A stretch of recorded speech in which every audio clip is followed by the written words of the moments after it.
اعوذ باللہ من الشیطان الرجیم بسم اللہ الرحمن الرحیم الحمد للہ رب العالمین الصلاۃ والسلام علی اشرف الانبیاء والمرسلین۔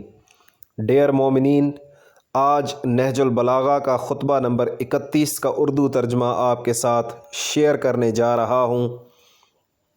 پلیز آپ سے ایک ریکویسٹ ہے کہ خطبہ کو پورا سنا کریں، کیونکہ اکثر مومنین صرف لنک پر کلک کرتے ہیں اور خطبہ نہیں سنتے، حالانکہ نہج البلاغہ آپ کی زندگی میں ایک چینج لا سکتا ہے۔ خطبہ نمبر 31۔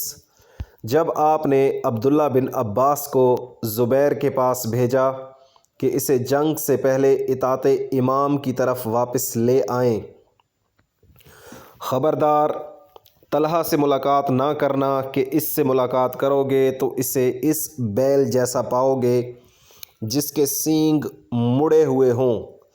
وہ سرکش سواری پر سوار ہوتا ہے اور اسے رام کیا ہوا کہتا ہے۔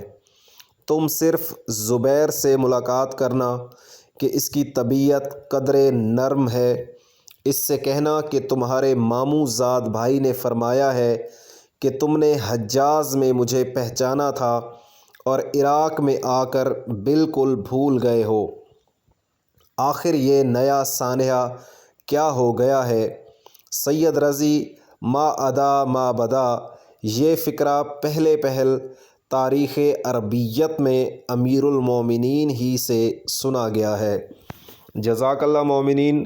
خطبہ نمبر 31 نہج البلاغہ اردو ترجمہ ہندی ترجمہ آپ کے ساتھ شیئر کرتا ہوں اور آپ سے التماس کرتا ہوں کہ آپ اس کے بدلے میں ایک سورہ فاتحہ اور ایک مرتبہ سورہ کل پڑھ کر میرے والد محترم ملازم حسین اور ہمشیرہ رضا فاطمہ کی روح کو ضرور بخشیں۔ جزاک اللہ، شکریہ۔